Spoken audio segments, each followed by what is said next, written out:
Assalomu alaykum aziz yurtdoshlar. G'ayoda Taxta bozorning yanındaydı. Yo'ldan girgan yerda 50 metr geriladi. 2 qavatli 2 hovli joy sotib qo'yildi. Belgisi 137 kvadrat, belgisi 275 kvadratli. Yo'lning ustunda maktab bog'chalardan muammo yo'q, marshrutlardan muammo yo'q yurtdoshlar.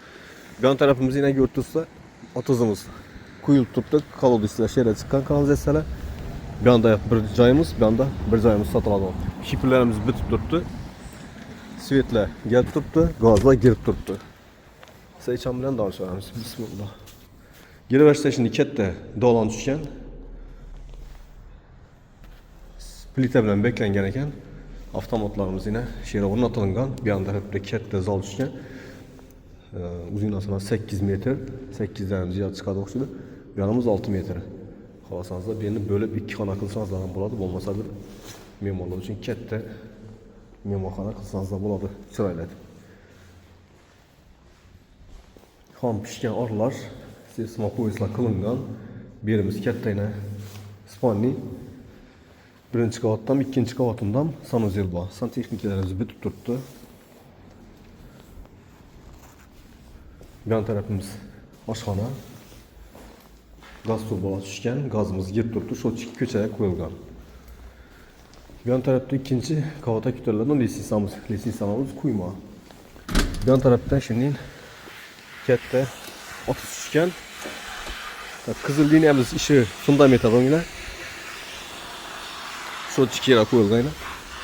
Bu yon tarafda xohlasanızlar mashina girib chiqadigan mista qilganlar, xohlasanızlar bu ustaxona qilsanızlar ham bo'ladi buni. Taxta bozorning yonida akvachalar ham dim ketadi. Suvarchiliklar ham shunchalik mesta bu yan tarafimizda yana. Qizil liniyamiz ishida, qizil chizqimiz. Saychan bilan danışarimiz ikinchi qavatda.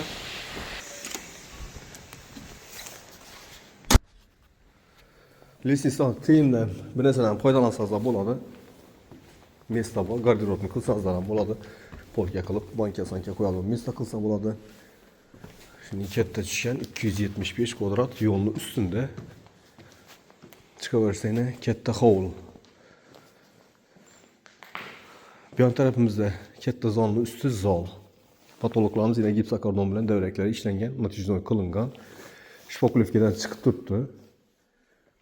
Birini yine ikkiga bo'lib, ikki katta xona tursangizlar bo'ladi birini. Yine hovl ham katta.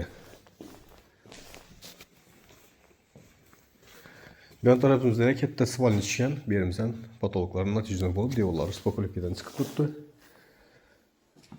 Sanuzel sesma poyezlar qilingan. Yurtdoshlar birdan merdelni ikkinchi qavat uchun avtomat qilingan.